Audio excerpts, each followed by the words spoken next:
శ్రీ సచిదానంద సమర్థ సద్గురు సాయినాథ్ మహారాజు కీ జై. అందరూ బాగుండాలని, ఆనందంగా ఉండాలని, సంతోషంగా ఉండాలని, సుఖంగా ఉండాలని, ఆరోగ్యంగా ఉండాలని, ప్రేమగా ఉండాలని ఆ దేవాది దేవుణ్ణి మనస్ఫూర్తిగా కోరుకుంటూ ఈరోజు మనం సత్సంగంలోకి వెళ్దాం.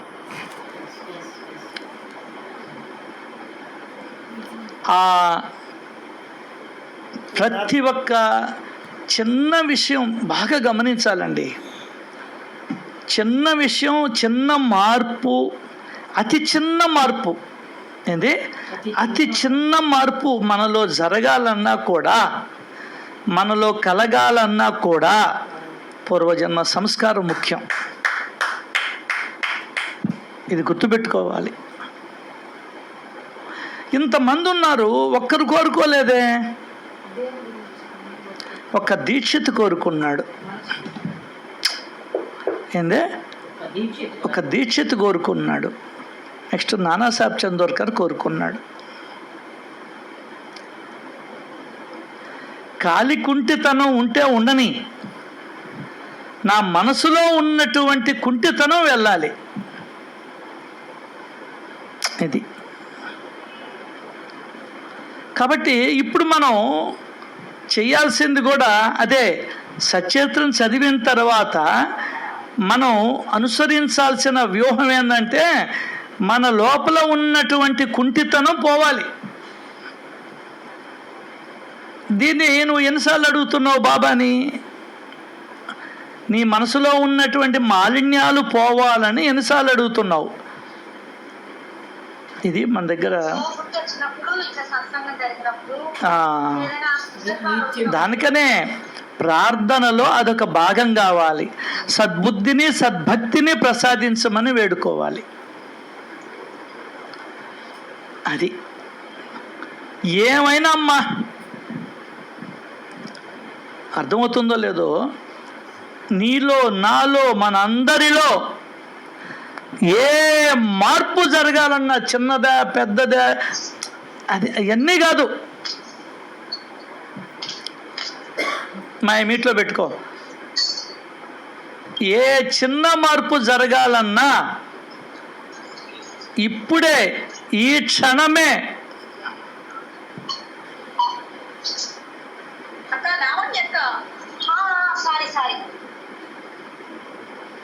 ఏందే, ఇప్పుడే ఈ క్షణమే జరగాలి. ఏం వద్దనుకున్నా, ఏం కావాలనుకున్నా. భగవంతుడితో ఒక డేంజరు, పెద్ద డేంజర్ భగవంతుడితో ఏంటంటే, నువ్వు ఏది కావాలనుకుంటే అది ఇచ్చేస్తాడు, ఏది వద్దనుకుంటే దాన్ని తీసేస్తాడు. కాబట్టి చాలా చాలా జాగ్రత్తగా ఉండాలి భగవంతుడి దగ్గర. అదే ఆయన చెప్పింది, మీరు అడిగిందల్లా ఇస్తూనే ఉంటా, నేను ఇవ్వదలుచుకున్నది అడిగేటంత వరకు. ఈ జన్మలో కాకపోయినా వచ్చే జన్మగా అయినా, అటొచ్చే జన్మైనా నేను ఇస్తూ ఉంటా. నేను వచ్చిన దానికే, మరి అడగకుండానే పండ్లు ఇచ్చా, అడగకుండానే గాలి ఇచ్చా, అడగకుండానే నీరు ఇచ్చా, అడగకుండానే వాయువునిచ్చా, అడగకుండానే అగ్నిని నీలో ఉన్నా, అడగకుండానే శూన్యాన్ని ఇచ్చా, అడగకుండానే పంటలను ఇస్తూ ఉన్నా, అడగకుండానే వెలుతురునిస్తున్నా, చీకటినిస్తున్నా, నువ్వు అడగకుండానే నీ తల మీద వెంట్రుకల్ని మొలిపిస్తున్నా, నువ్వు అడగకుండానే నిన్ను నడిపిస్తూ ఉన్నా, నువ్వు అడగకుండానే నీ సేఫ్టీని నేను చూసుకుంటూ ఉన్నా. మరి అడగకుండా ఇన్ని చేసినప్పుడు అడిగితే ఇవ్వనా? ఇది భగవంతుడి కాన్సెప్ట్. ఇది ఒక్కొక్కరికి ఒక్కొక్క కాన్సెప్ట్ ఉంటున్నట్టుగా భగవంతుడి కాన్సెప్ట్ అది. కాబట్టే చాలా జాగ్రత్తగా ఉండాలి భగవంతుడి దగ్గర.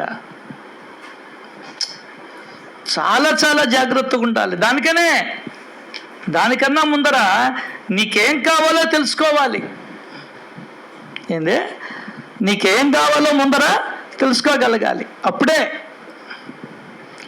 మనం ఒక పరిణామ క్రమంలో నడవగలుగుతాం. నీకు కావాల్సింది నువ్వు తెలుసుకున్నప్పుడు దానికోసమే నువ్వు ప్రయత్నం చేయాలి. దాని మీదనే నీ దృష్టిని ఉంచాలి. ఎన్ని అడ్డంకులు ఎదురైనా, ఎవరు ఇబ్బంది పెట్టినా, ఎవరు ఎన్నన్నా డోంట్ కేర్. ఆ స్థాయికి నీ మనసు ఎదగాలి. అర్థమైందా? దానికనే సచ్చరిత్ర మనకిచ్చింది. కొన్నిసార్లు చెప్పుకున్నాం, సద్గురు ఎందుకు వచ్చాడు, నీ కాలికి దారం ఎందుకు కట్టాడు తెలుసుకో. ఓ మనిషి, రాకడ ఎందుకు, పోకడ ఎందుకు? రాకడా పోకడలో ఉన్నటువంటి మర్మం, సీక్రెట్ తెలుసుకొని మసులుకో. ఇంతకు నీదనేది ఏముంది ఈ లోకాన? ఒక్కోసారి నాకు నేనే, నాలోనే నేను నా మనసుకి ఇలా చెప్పుకుంటూ ఉంటా. శవయాత్రలో పాల్గొంటూ రకరకాలుగా వారి గురించి జ్ఞాపకాలను గుర్తు చేసుకుంటూ ఉంటారు కదా, అదేనండి. ఒరే, ఇలా చేయకుంటే ఇంకా బ్రతికి ఉండుండే అని అంటూ ఉంటారు. కానీ తాను మాత్రం బ్రతికే ఉంటాననే భ్రమను మాత్రం వేయడు. ఏదో ఒక రోజు నేను కూడా ఇలా శవంగా మారేదే ఉంది, చివరికి వెళ్ళవలసిందే అనేది మాత్రం అనుకోరు. ఏమిటో ఈ విడ్డూరం. ఓ మనిషి, నాది నాది అంటూ వెంపర్లాడుతుంటావు. ఇది నాదే, అది నాదే, ఇదంతా నా కష్టార్జితమే అని విర్రవీగుతావు. ఇంతకు నీదనేది ఏముంది ఈ లోకంలో? నీ దేహమే ఒక అద్దె కొంప. ఏదో ఒక రోజు ఈ దేహం అనే కొంపను ఖాళీ చేయక తప్పదు. నీవే శాశ్వతంగా అన్నప్పుడు, నీ దేహమే బూడిద పాలవుతుందని తెలుసుకున్నప్పుడు, నీ కష్టార్జితము అనుకున్న నీ ఆస్తి ఎక్కడుంటుంది? నీ కుటుంబ పరివారం ఎక్కడుంటుంది? నీ బంధువులు, నీ స్నేహితులు, నీ ఆత్మీయులు, నీ బిడ్డలు, నీ శ్రేయోభిలాషులు, మీ చిన్నాన్న, మీ పెదనాన్న ఎక్కడుంటారు? కొడుకులు, కోడళ్ళు, మనవళ్ళు, మనవరాలు, నీ కుటుంబ పరివారం, ఇదంతా కూడా.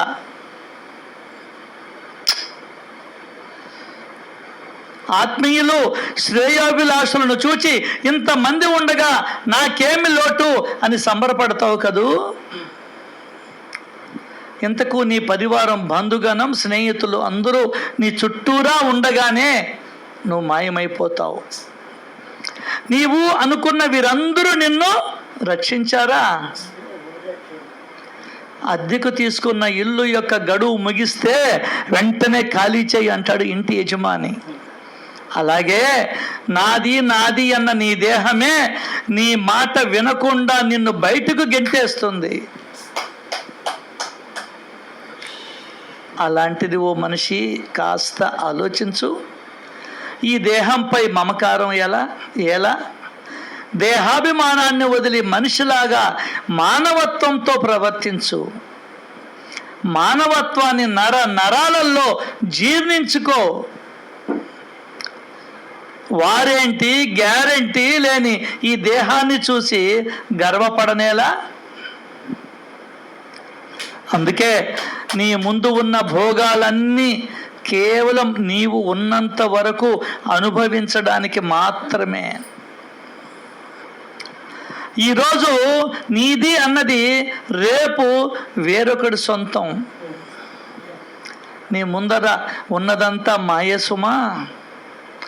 ఇదంతా స్వప్నం లాంటిది, క్షణిక సుఖము లాంటిది.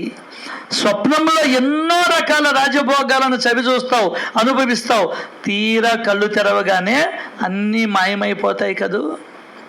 అదేవిధంగా ఈ లోకంలో నీది అనేది ఏదీ లేదు, అంత నీ భ్రమనే అనేదే జగద్గురువు శంకరాచార్యులు సర్వ మానవాళికి హితం పలికారు. ఇప్పటికైనా నిజాలను గ్రహించు, మాయ నుండి బయటపడు, మాయల వలలో చిక్కి సతమతం అవ్వక ముందరే జ్ఞానాన్ని గ్రహించు, ఆధ్యాత్మిక భావాలను అలవర్చుకో. వీటన్నిటికీ శాశ్వత పరిష్కారం దైవాన్ని తెలుసుకోవడమే. సరే, కేవలం నీవనుకున్నదే నిజం అనుకుంటే ఈ ప్రపంచాన్ని పాలించిన చక్రవర్తులేరి, లేదా వారే నీ సర్వస్వము అనుకున్న ఆత్మీయులేది, మీ తాతయ్యేది, మీ అమ్మమ్మేది, మీ నాయనమ్మేది, మీ ముత్తాతలేరి? ఏదో ఒకరోజు ఈ లోకాన్ని విడిచి వెళ్ళిన వారేగా. అలాంటప్పుడు ఏది శాశ్వతం తెలుసుకుంటే అంత అశాశ్వతం. అసలు ఇంతకు నీవు ఎన్నాళ్ళు ఉంటావు? ఏదైనా అగ్రిమెంట్ ఉందా? లేదా ఇంతకాలము ఉంటా అనే బాండ్ ఏదైనా నీ వద్ద ఉందా? శాశ్వతంగా ఏమైనా ఉంటావా? అందుకే గర్వము, అహంకారము, చిన్న పెద్ద అనే భేదాన్ని వదిలి ఉన్నంత వరకు అందరికీ ప్రేమను పంచు, ప్రేమతో పలకరించు. ఇదే నీవు మనిషిగా పుట్టినందుకు అంతిమ కర్తవ్యం. ఎందుకంటే ఏ పిలుపు ఆఖరిదో, ఏ పిలుపు చివరిదో చెప్పిరాదు. అందుకే నీ పాత్రను అద్భుతంగా పోషించు. 10 మంది మెచ్చేలా, 10 మందికి నచ్చేలా, 10 మందికి సహాయపడేలా శాశ్వతంగా ప్రతి హృదయంలో జీవించు.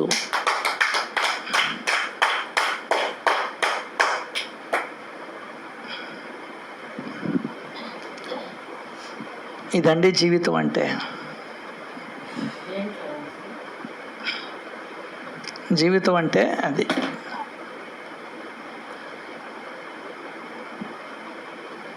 పెద్దోళ్ళు అంటూ ఉంటారు, ఏం కట్టుకొని ఎత్తుకొని పోతావురా, పరుగులే పరుగులు, పరుగులే పరుగులు. దానికనే రాకడా పోకడులో ఉన్నటువంటి రహస్యాన్ని మనం తెలుసుకోగలగాలి.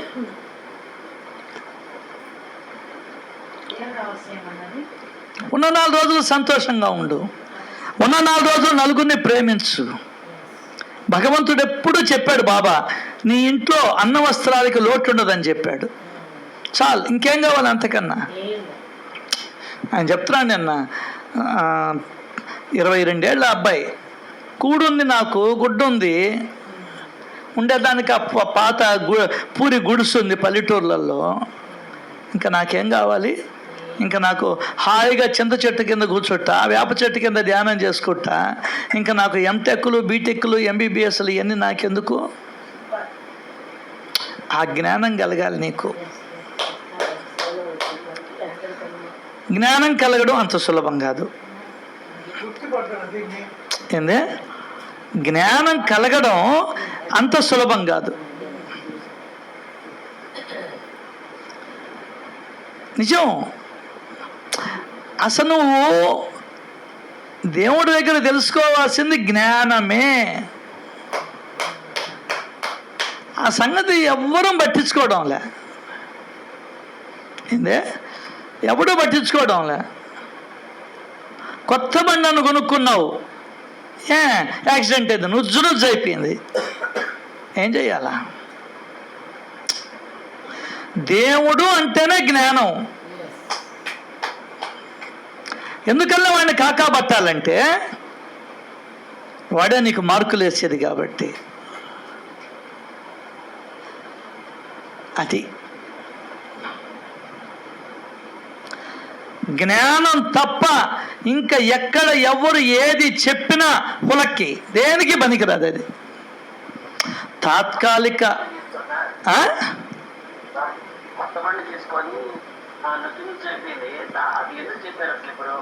ఏది శాశ్వతం? ఏది శాశ్వతం? ఎప్పటిదాకా శాశ్వతం?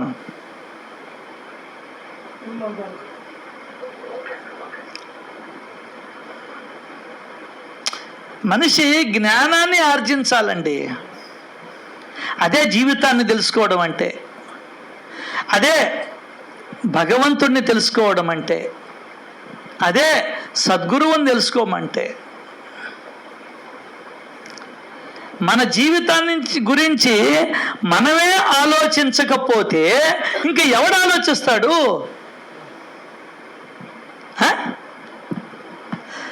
ఎందుకు భయపడాలి? ఎందుకు బాధపడాలి?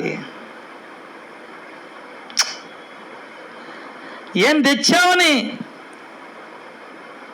ఏం పోయిందని బాధపడాలి? ఈ జ్ఞానం మనిషికి రావాలి అంటే వాడి ఆలోచనలలో ఈ మాటలు స్థిరపడాలి. చిన్న విషయం కాదు, అది కూడా చెప్తున్నా, చాలా కష్టం. దానికనే అన్నాడు, ఎముకలు పుల్లలు కావాలి, రక్తము నీరు కావాలి. ఆలోచించి ఆలోచించి ఆలోచించి ఆలోచించి ఎట్టయిపోవాలి నువ్వు? అట్టయిపోవాలా? కానీ మనకు ఆలోచన తగ్గిపోతూ ఉంది. ఏదో సత్సంగాలకి పోతున్నాంలే, నెలకు 1500 ఇస్తున్నాంలే అనే భావనలో ఉన్నాం మనం. దానికని అంటాడు హేమాద్రి పంత్ గారు, అంతరంగాన్ని శోధించాలి.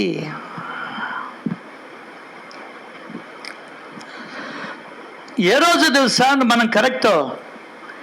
ఎవ్వరి గురించి ఏమీ ఆలోచించని రోజు నువ్వు బ్రతుకున్నట్టు లెక్క.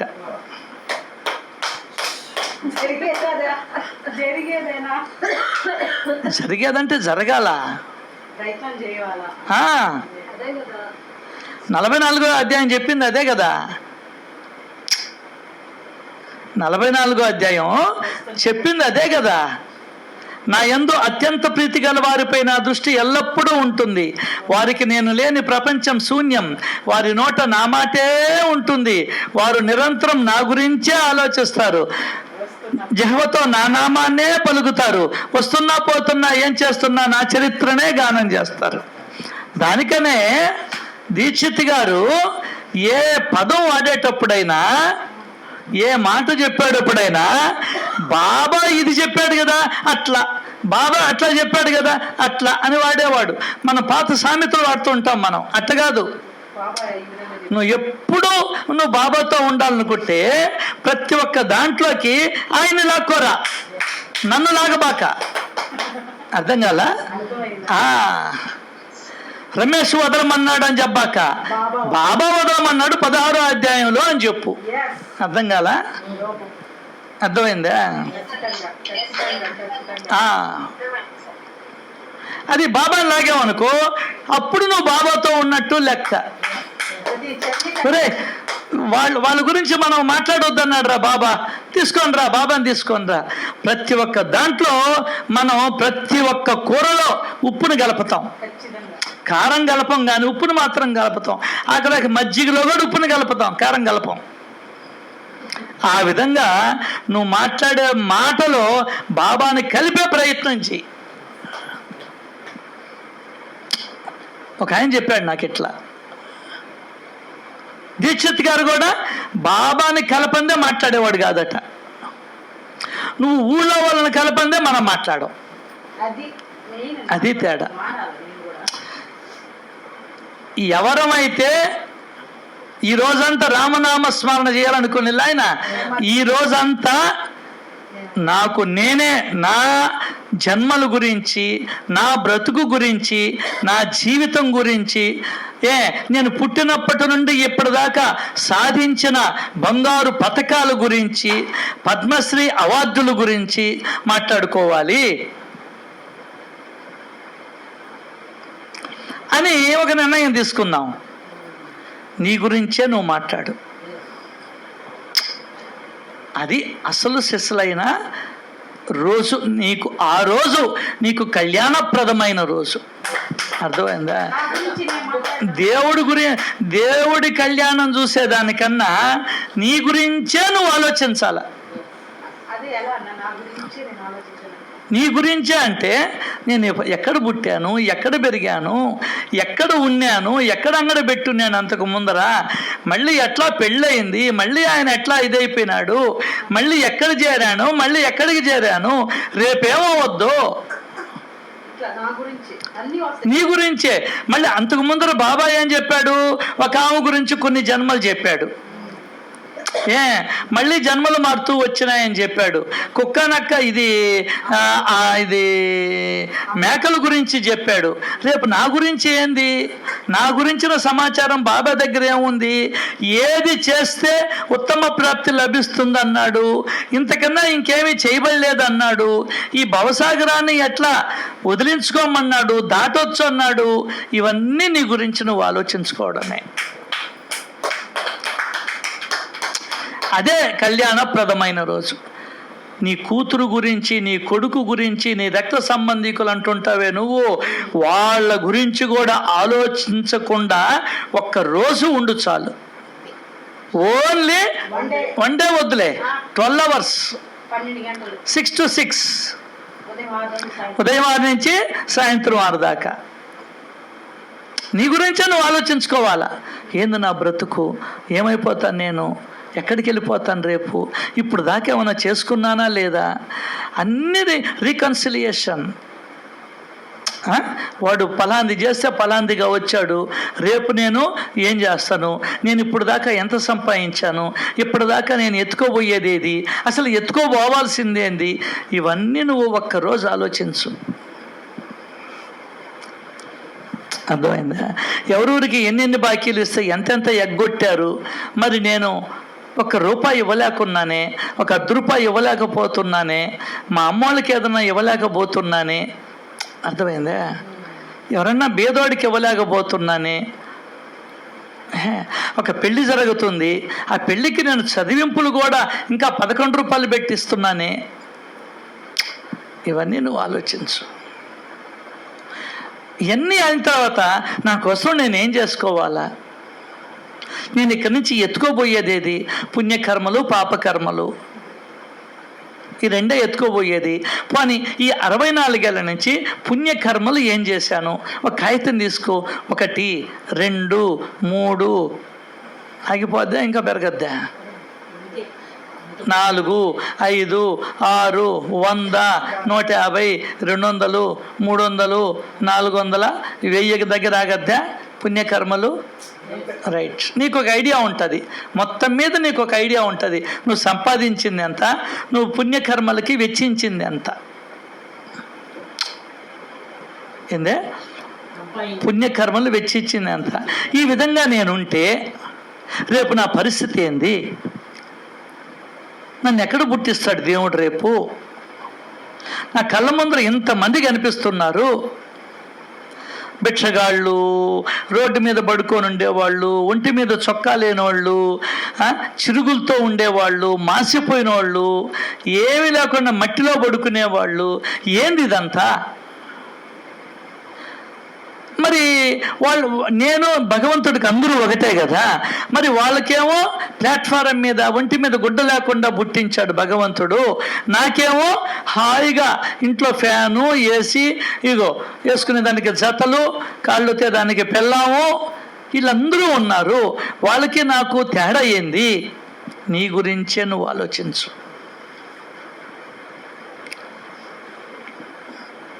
ఇంకేది పట్టించుకోబాక, అన్నీ రాసుకుంటా ఉండు, ఇంకా ఇంకా మంచిది రాసుకుంటే. ఏందే, నీ ఆలోచనలన్నీ రాసుకో, నీ గురించి నీ ఆలోచనలన్నీ రాసుకో. 12 వద్దు, 6 గంటలు చేయి, ఇంకేమొద్దు, చేస్తే సత్కర్మ, లేదంటే నీ గురించిన ఆలోచన.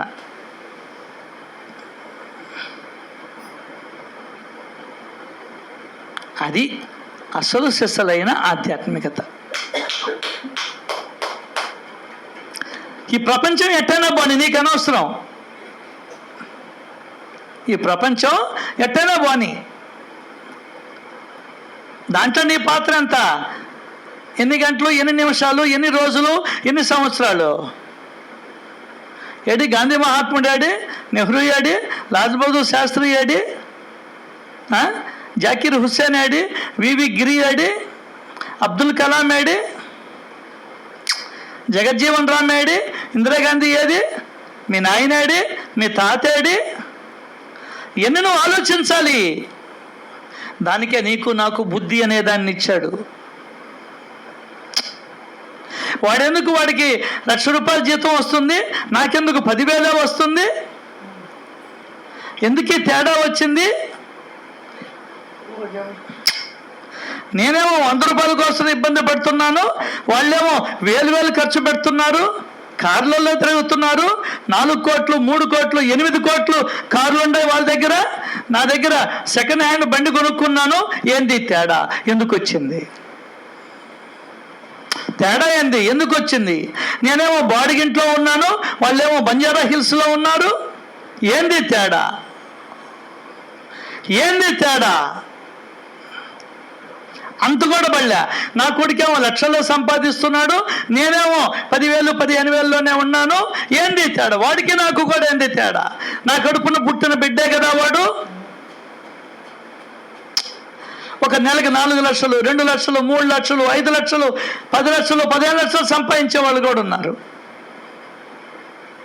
మరి నా పరిస్థితి ఏంది? పుట్టినప్పటి నుండి నేను ఇక్కడే ఉన్నాను, మెట్టు ఎదగలేకపోతున్నాను. కారణం ఏంది?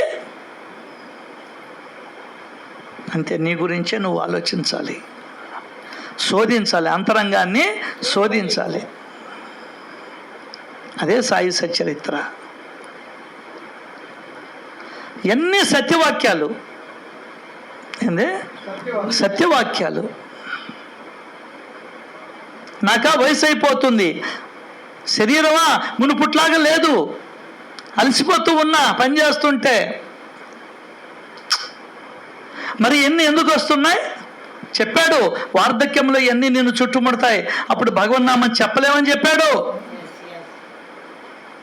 మరి ఇప్పుడన్నా కనీసం కొద్దిగన్నా చేసుకోవాలన్నా మనం, కనీసం సత్సంగం అనేటువంటి స్మరణలో అన్నా కూర్చోవాలన్నా, అది కూడా డ్యాన్సులు వేస్తావా, తైతక్కలు ఆడతావా? అసలు ఏమనుకుంటున్నావు జీవితం అంటే? ఏంది? తినడము, తొంగోవడము, వ్యాపారాలు ఉద్యోగాలు చేసుకోవడమేనా? ఇంతేనా? నువ్వు ఎన్ని కట్టలు సంపాదించినా ఒక్క కట్టు కూడా జోబులో పెట్టుకొని పోలేవుగా.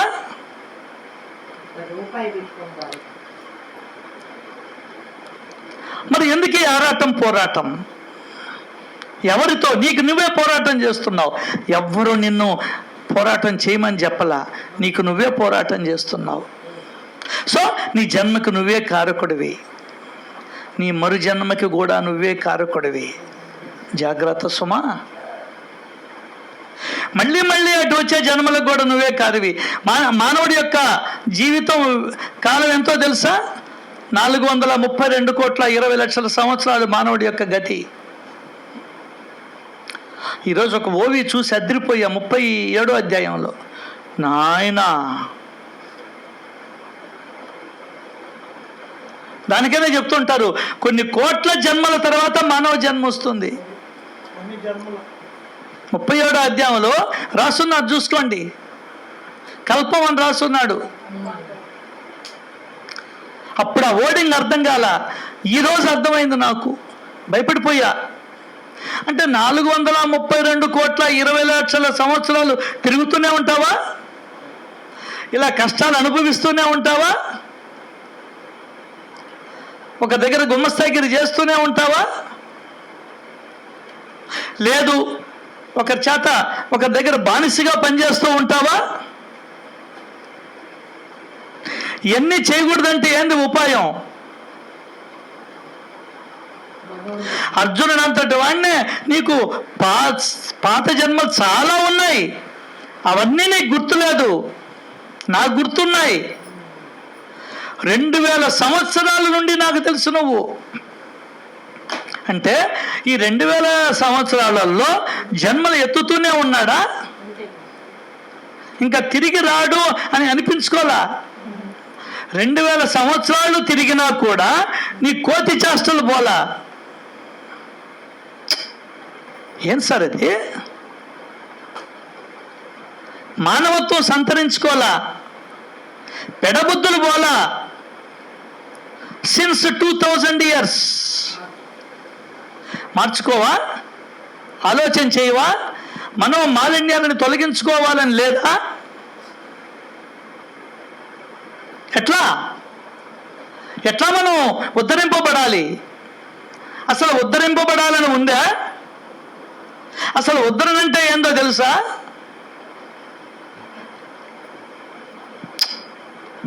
ఇవన్నీ నాకు నేను ఆలోచించుకోవాలి.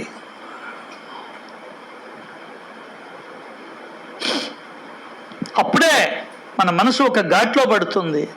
పడదది, లాగుతుంటుంది బయటికి. ఆయన చెప్తాడుగా, దూడ పాలగా దానికి ఇష్టపడుతుంటుంది. దీనికన్నా ఉత్తమమైనటువంటి జన్మ రావడమే ఉద్ధరణ. చాలాసార్లు చెప్పాను ఇప్పటికి మీకు. అంటే ఏంది? ఈ జన్మ కన్నా మెరుగైన జన్మ అంటే ఇప్పుడుండే స్థితి నుండి ఇంకొకరు ఉన్నత స్థితికి వస్తావు. ఇప్పుడు టైం ఉండదు నీకు భగవత్ చింతన చేసేదానికి, సత్సంగాలకి వెళ్ళేదానికి టైం ఉండదు. అదేమంటే వ్యాపారం, ఉద్యోగం అంటాం. రేపు అట్లాంటి అవకాశం కాదు నీకు భగవంతుడు ఇచ్చేది. ఖాళీ సమయం బాగా ఉండే జన్మిస్తాడు. అది ఎటువంటి జన్మిస్తాడు ఆయన ఇష్టం. అర్థం కాలా?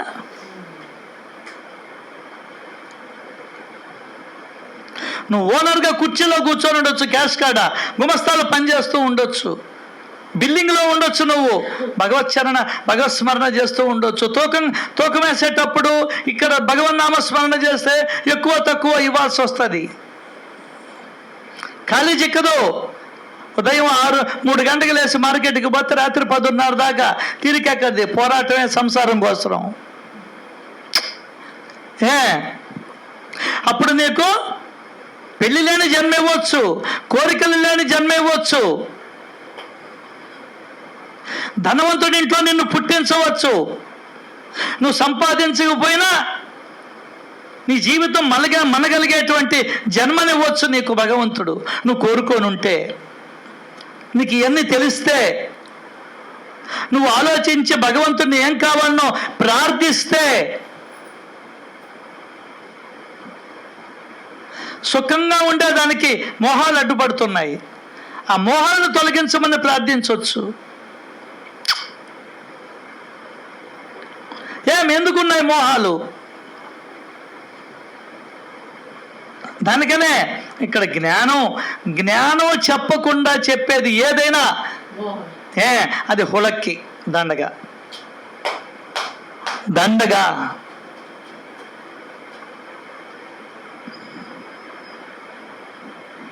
అయిన దానికి కాని దానికి బెంబేలే. ఏం జరగాలది జరిగి తీరుతుంది. నీ వల్ల నా వల్ల ఏది లేదు ఈ ప్రపంచంలో. ఏది నీది కాదు, ఏది నీ ఇష్ట ప్రకారం జరగదు. ఉన్నటువంటి పక్షవాతం రావచ్చు, చెప్పలేము. ఏమైనా జరగవచ్చండి. ఉన్నటువంటి కరోనా రావచ్చు, చెప్పలేము. ఉన్నటువంటి గుండెపోటు రావచ్చు, చెప్పలేము.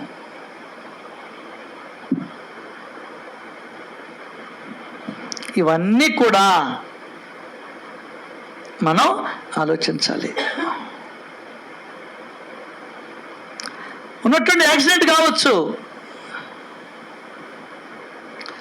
ఏది మన చేతుల్లో లేదు, ఏది మనతో రాదు. వచ్చేదల్లా జ్ఞానం ఒక్కటే.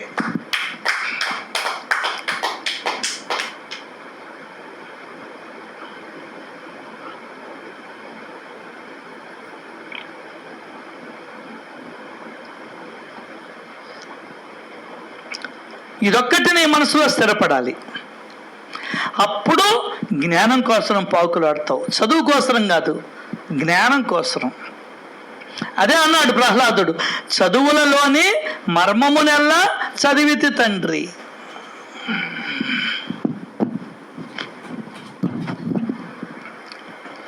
ఎస్, ఆ చదివే అవకాశం భగవంతుడు నీకు ఇప్పుడే ఇచ్చాడు.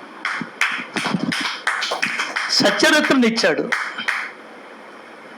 ఏందే సచ్చరిత్రనిచ్చాడు, సత్సంగాన్ని ఇచ్చాడు.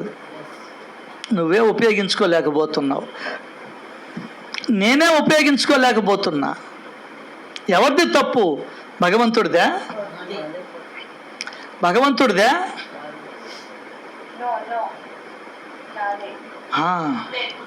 రేపు నువ్వు ఒక్క నిలబడితే, దేవుడు కోర్టులో నిలబడితే, నీకు ఆ రోజు చెప్పించాను కదా, పలాని అమ్మాయి చేత, వసుంధర చేత చెప్పించానుగా, లక్ష్మి చేత చెప్పించానుగా, నువ్వెందుకు చేసావని అడుగుతాడు. అవును బాబా అంటావు. అక్కడ ఆయన కోర్టులో జవాబు చెప్పుకోవాల్సిన పరిస్థితి ఉంది. జాగ్రత్త సుమా.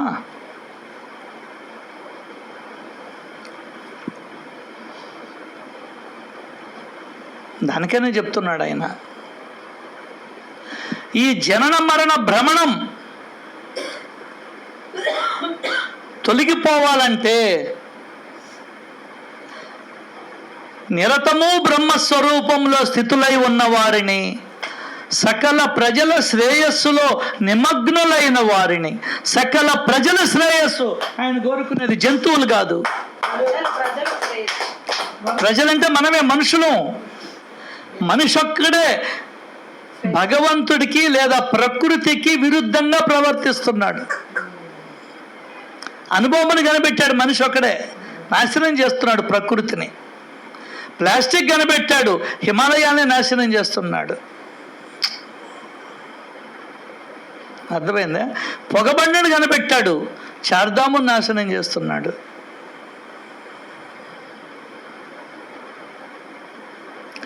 కరెంటును కనిపెట్టాడు, మొత్తం యూనిట్లు అయిపోయినాయి. గంగా చార్ధామ్ మొత్తం కూడా మొత్తం కంపెనీలు అయిపోయినాయి. లాభార్జన, ధనార్జన పోతూ ఉంది. మొత్తం కంపెనీలు స్టార్ట్ చేసుకొని నీటిల్లో ఉండి కరెంటును ఉత్పత్తి చేసి ఎక్కడికో అమ్ముకుంటున్నాయి లాభానికి. నీకు అర్థం కావడం లే. దానివల్ల ఎన్ని విష పదార్థాలు బయటకు వస్తూ ఉన్నాయో, ఎంత సెగబుడుతుందో, మంచు కరిగిపోతూ ఉంది, అసలు మంచే కనబడడం లేదు కొన్నిసార్లు. ఎంత ప్రకృతిని మనం పొట్టన పెట్టుకుంటున్నామో నీకు అర్థం కావడం లే. కేవలం డబ్బు, ఇంకేమి లేదు, కేవలం డబ్బు. అంటే ఒక్కొక్కటి ఆస్తి 35,000 కోట్లు, లక్షల కోట్లు, 2 లక్షల కోట్లు, 3 లక్షల కోట్లు, 50,000 కోట్లు. ఏంది ఇది? ఏం తీసుకోబోతాడు రా నాయన?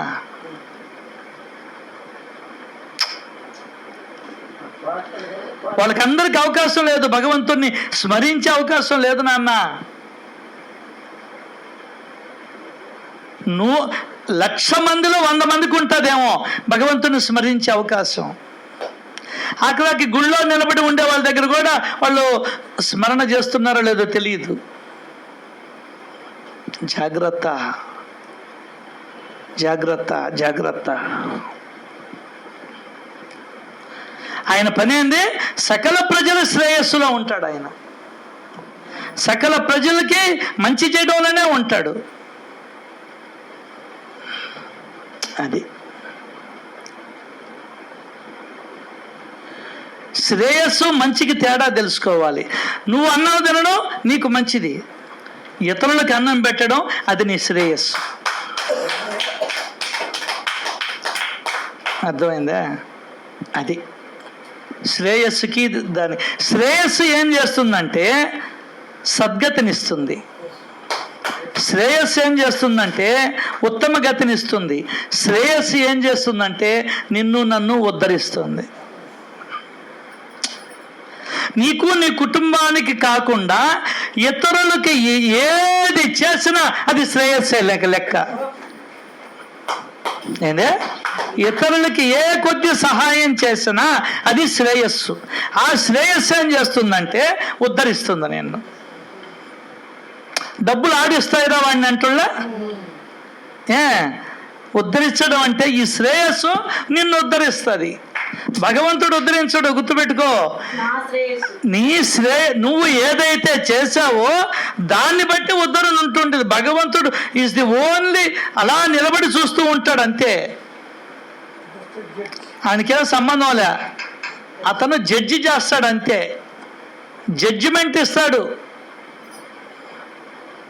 రెఫరీ ఉన్నాడు దీంట్లో, ఆ అంపైర్లు 4 కొట్టాడా 6 కొట్టాడా, అవుటా వైడా అని చెప్తారు వాళ్ళు, అంతే. వాళ్ళ పని అదే, ఎప్పుడు నిలబడుకొని ఉంటారు వాళ్ళు అంతే. ఇక్కడ కూడా రిజల్ట్ ఇస్తాడు. వాడేం చెప్తాడు, అవుట్ అని చెప్తాడు. భగవంతుడు ఏం చెప్తాడు, అదే విధంగా నీకు రిజల్ట్ ఇస్తాడు. దట్ ఈస్ కాల్డ్ శ్రేయస్సు. నీకు నీ కుటుంబ సభ్యులకి తప్ప ఇతరులకి ఏది చేసినా అది శ్రేయస్సు కింద లెక్క. ఒకటే కొండ గుర్తు అది. ఆ శ్రేయస్సుకి అర్థమే తెలియకపోయా. నువ్వు 1000 రూపాయలకి పూల మాల పెట్టి దండేసావు, అది శ్రేయస్సు కింద లెక్కకు రాదు, పూజ కింద వస్తుంది అది. ఆయన ఏమన్నాడు, పూజా సామాగ్రి నాకు వద్దన్నాడు. ఏమన్నాడు, ఊరే నాకు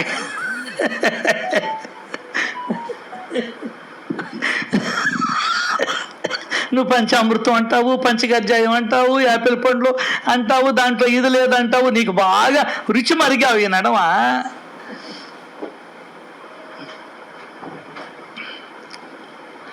సో ఆయన సకల ప్రజల శ్రేయస్సులో నిమగ్నమై ఉంటాడు. బా, ఇంకా నీకు వేరే పని పట్టలే. నీకన్నా వ్యాపారం ఉంది, పెళ్ళాం ఉంది, బిడ్డలు ఉండారు, మనవాళ్ళు ఉండారు, మనవరాళ్ళు ఉండారు, ముని మనవాళ్ళు ఉండారు. నేను ఇంకా 5వ తరం పెళ్లి చూడాలంటుండవు, సత్య వయసు వచ్చిన. అర్థమైందా? దానికి నేను పెళ్లి కూడా చేసుకోవాలా? పెళ్లి చేసుకుంటే ఈ మాయలో పడిపోతే నా బిడ్డల్ని ఎవరు చూస్తారు? నేను ఎవరికి దారం కట్టాలి? భలే చాలే, నాకు కట్టావు చాలేవయ్యా, ఇంకా ఏంది నువ్వు ఊళ్ళో వాళ్ళకి దారాలు కట్టేదాన్ని భార్య అంటే.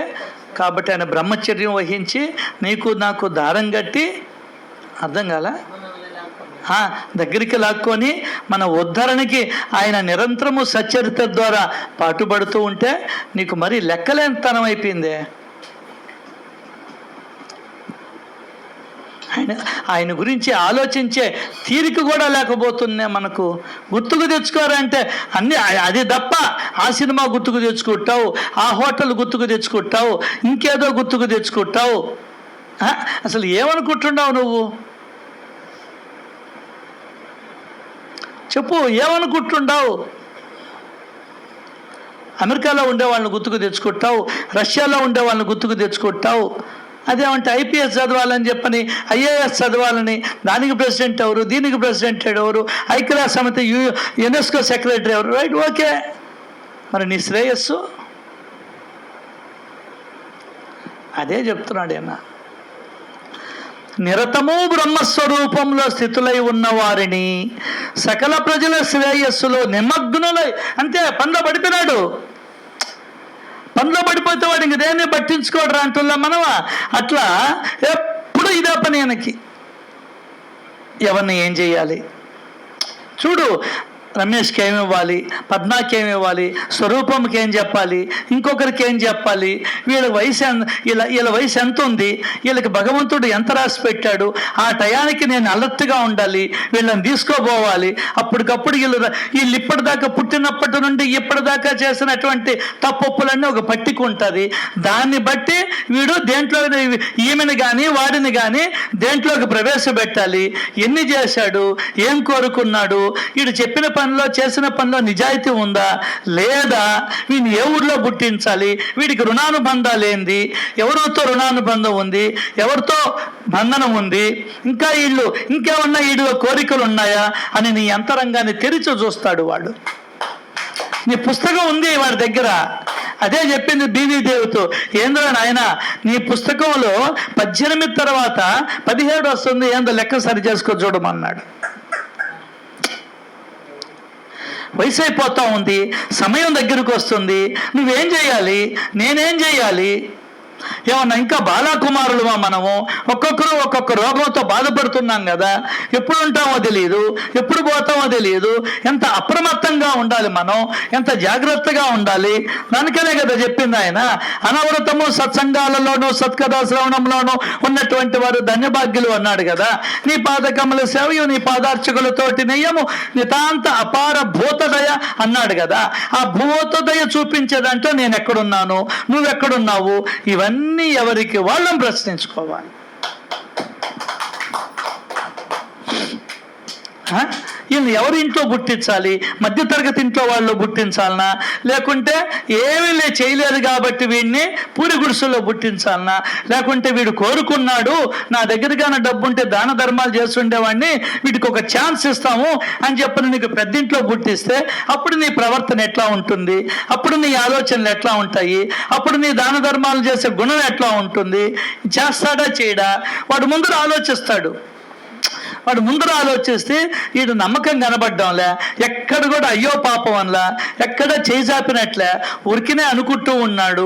ఏమి ఉన్న దాంట్లో సద్యన్నం ఉంది, ఆ సద్యవన్నవన్నా బయట పెట్టలేదు కదా వీడు.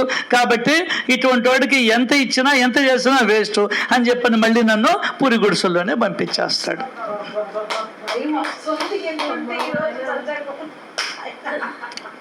అంటే ఆయన ఎప్పుడు సకల ప్రజల శ్రేయస్సులో నిమగ్నమై ఉంటాడు. ఏమేం చెయ్యాలా, ఎప్పుడు ఈ పిల్లకి టైం వస్తుంది, చిన్నపిల్ల పెద్ద పిల్ల అనిలే, ఈ పిల్ల ఎన్నేళ్ళు బతకాల, 6 ఏళ్ళ 7 ఏళ్ళ 8 ఏళ్ళ 10 ఏళ్ళ 50 ఏళ్ళ 70 ఏళ్ళ 104 ఏళ్ళ అంటే పొట్టలోనేనా? ఏంది మాయ అంతా? ఏంది మాయ అంతా? పొట్టలో పోయిన వాళ్ళు ఎంతమంది లేరు?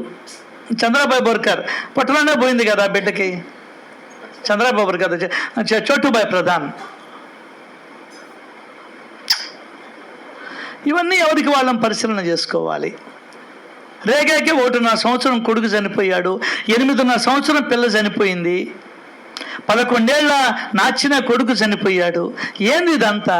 ఒకరేమో 90 ఏళ్ళు, ఒకరేమో 70 ఏళ్ళు. అర్థం కాల. ఈ మృత్యువేంది, మృత్యువు తర్వాత మనం ఏంది, ఇవన్నీ కూడా పరిశీలన చేసుకోవాలి, ఆలోచించుకోవాలి, చింతన చేయాలి. నీ గురించే, నీ జన్మల గురించే, నీ ఉత్తమ గతిని గురించే, నీ సద్గతిని గురించే, నీ ఉద్ధరణ గురించే. దానికైనా నివారణ చెప్తున్నాడు. ఈ భ్రమణ నుండి నువ్వు బయటపడాలనుకుంటున్నావా? అది చెప్పుందరా. ఏందే ఈ చక్రం నుండి నువ్వు బయటపడాలనుకుంటున్నావా? ఒరే ఏది చున్నీ మనం సైకిల్లో ఇరుక్కుంటేనే ఆ చున్నీని బయటలాగతామే, అతి కష్టం మీద. చీర ఇరుక్కుంటేనే దాన్ని అట తిప్పి ఇట తిప్పి స్క్రూ డ్రైవర్ తీసుకొని లేకుంటే చైను పగలగొట్టన్నా చేస్తావే. మరి జన్మలు కదా ఈ జన్మల్లో నుండి బయటపడాలని ఉందా లేదా నీకు అసలు? ఇవన్నీ పడలేదనుకున్న వాడికి ఏమీ పడలే, ఒకటే దారి వాడిది. వాడు ఏది ఎన్నుకుంటే అది పోతా ఉంటాడు గుడ్డిగా. మంచిగా ఉండాలి అని అనుకున్న వాళ్ళకే కష్టాలు. అర్థమైందా? మంచిగా బ్రతకాలి, మంచిగా ఉండాలి, ధర్మంగా సంపాదించాలి అని అనుకున్నటువంటి వాడికే కష్టాలు బిగినయ్యేది. అవన్నీ కూడా మనం పరిశీలన చేసుకోవాలి. ఇవన్నీ చేస్తూ ఆయన స్మరణ చేస్తే లాభంలా మళ్ళీ అది కూడా ఉంది. చేసే పనులన్నీ చేసే ఏదో పనులు. నేను భగవంతుడికి టెంకాయ కొట్టాను రోజు, నేను రోజు ఆయన నామాన్ని 1 గంట సేపు చెప్పిస్తాను అని చెప్పని ఊళ్ళో వాళ్ళని ఇబ్బంది పెడితే ఎట్లా? నీ ఇంట్లో వాళ్ళనే ఇబ్బంది పెడితే ఎట్లా? ఇంట్లో వాళ్ళ మీదనే ఎగిరితే ఎట్లా? నోరుందని నో, ఫలితం ఏమడు? ఆయన చెప్పినట్టు నడత ఉండాలా. ఏందే ఆయన చెప్పినట్టు నడక ఉండాలా. అందరినీ ప్రేమించాలా, అయ్యో పాపం అని అనగలగాల, దయ చూపించాలా. ఇవన్నీ క్వాలిటీస్ ఆయనకున్నాయి. ఆయన పట్టుకోవాలా. సకల ప్రజల శ్రేయస్సులో నిమగ్నులైన వారిని భక్తిపూరిత మనస్సులతో నిరంతరం స్మరించండి. వారిని స్మరించినంత మాత్రాన జనన మరణ భ్రమణం తొలగిపోతుంది. ఇదే సాధనలలో ఉత్తమమైన సాధనం. ఎప్పుడు దేవుబాబా సత్యతను చదువుతూనే ఉండేవాడు. జీవితాంతం పుస్తకం ఉండేది, ఎప్పుడు చదువుతూ ఉండేవాడు ఆయన. మసీదులో ఆయన షిరిడీకి వస్తే మసీదులో కూర్చొని చదివేవాడు. లేదంటే అక్కడికి వెళ్ళేవాడు, భివాండి రైల్వే స్టేషన్ రోడ్, భివాండికి వెళ్ళి అక్కడ కూర్చొని పారాయణ చేసేవాడు. అర్థమైందా?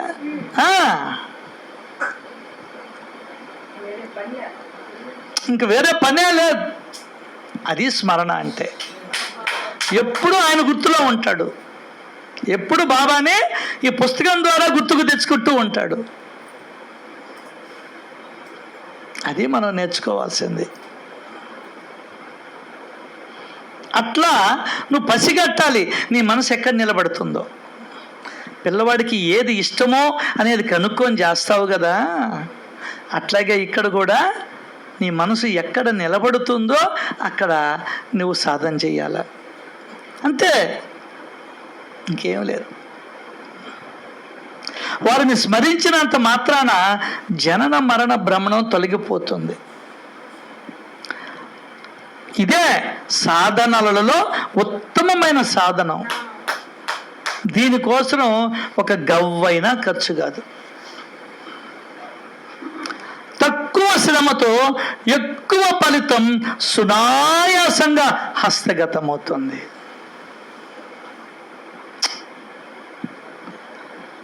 ఇంద్రియాలు దృఢంగా ఉన్నంత వరకు ప్రతి క్షణాన్ని సద్వినియోగం చేసుకోవాలి. దేవుడి వల్ల కాళ్ళు చేతులు పనిచేస్తున్నాయి నీకు. ఏందే? కాళ్ళు చేతులు పనిచేస్తున్నాయి, కళ్ళు బాగానే కనిపిస్తున్నాయి, చెవులు బాగానే వినిపిస్తూ ఉన్నాయి, నోటితో నంగి కాకుండా బాగానే మాట్లాడుతున్నావు. అర్థం కాలా? కొద్ది కొద్దిగా కదలికలు ఉన్నాయి, కొద్దిగా ఏదో 10, 20, 50 ఆటోలో ఇచ్చి పోగలిగిన స్తోమత ఉంది. ఇంద్రియాలు దృఢంగా ఉన్నంత వరకు ప్రతి క్షణాన్ని ఉపయోగించుకోవాలి. ప్రతి సత్సంగాన్ని ఉపయోగించుకోవాలి. అప్పుడే మన జన్మ చరిత్ర అర్థమవుతుంది. తక్కువ శ్రమతో ఏమి చేసామండి, ఇదిగో 6 మంది కూర్చొని ఉంటారు, గమ్మున స్మరణ జరుగుతుంది. ఆయన ఒక్కొక్క జన్మంతో కొట్టేస్తా ఉన్నాడు. కూలి మాట్లాడతాం గంటకింతని, అర్థం కాల? ఎక్స్ట్రా ఓవర్ నైట్ లేదు, ఇప్పుడు వీళ్ళు ఓవర్ టైం చేస్తారు, గంటకింతని ఇస్తారు ఓవర్ టైం చేస్తే సాఫ్ట్వేర్ వాళ్ళకి. అర్థమైందా? అట్లా ఇప్పుడు నువ్వు స్మరణ చేస్తూ ఉన్నావు, కనీసం ఇది కూడా నీకు ఈ జ్ఞానం కూడా లోపిస్తుంది మనిషికి. ఏందే? ఇది కూడా పెట్టుబడి లేకుండా, పెట్టుబడి పైసా పెట్టకుండా చిల్లి గవ పెట్టావా, నీ ఫోన్లోనే వింటున్నావు. ఎక్కడికి పోబడ్డా నువ్వు. వేరే ఇంటికి సినిమాకి పోవాలంటే వేరే ఇల్లు అన్నా చూడాలి, నీ దగ్గర ఇవన్నీ ఉండవు కాబట్టి. ఏది హాట్స్టార్లు, నెట్ఫ్లిక్స్లు, ఇవన్నీ ప్రైమ్లు ఇవన్నీ ఉండవు కాబట్టి. ఇక్కడ అది కాదు, ప్రతి ఒక్కరి ఇంట్లో ఫోన్ ఉంది, స్మార్ట్ ఫోన్ ఉంది, డౌన్లోడ్ చేసుకొని ఉండవు, వినడం ఒక్కటే తరువాయి. ఇదే అన్నీ ఉన్నాయి, అల్లు నోట్లో సీను ఉంది. తక్కువ శ్రమతో ఎక్కువ ఫలితాన్ని సునాయాసంగా పొందవచ్చు దీంతో. ఇది స్మరణ, ఇది అద్భుతమైన స్మరణ, విచారణతో కూడిన స్మరణ, నీకు నాకు పనికొచ్చే స్మరణ, భగవంతుడు మెచ్చే స్మరణ, మనల్ని అర్థవంతంగా జీవింపజేసే స్మరణ. ఏందే? మనల్ని అర్థవంతంగా జీవింపజేసే స్మరణ. ఎప్పుడు కూడా అదే చెప్తాడు, ఇంత లాభం ఉన్న దగ్గర ఎవరు దీన్ని వదులుకుంటారు అంటాడు హేమాద్రి పంత్ గారు. అటువంటి లాభాన్ని మనం ఎప్పుడూ పొందాలని దానికే కృషి చేయాలని, దాని గురించే ఆలోచించాలని ఆ దేవాది దేవుణ్ణి మనస్ఫూర్తిగా కోరుకుంటూ, శ్రీ సచిదానంద సమర్థ సద్గురు సాయినాథ్ మహారాజుకి జై జై జై. Thank you sir.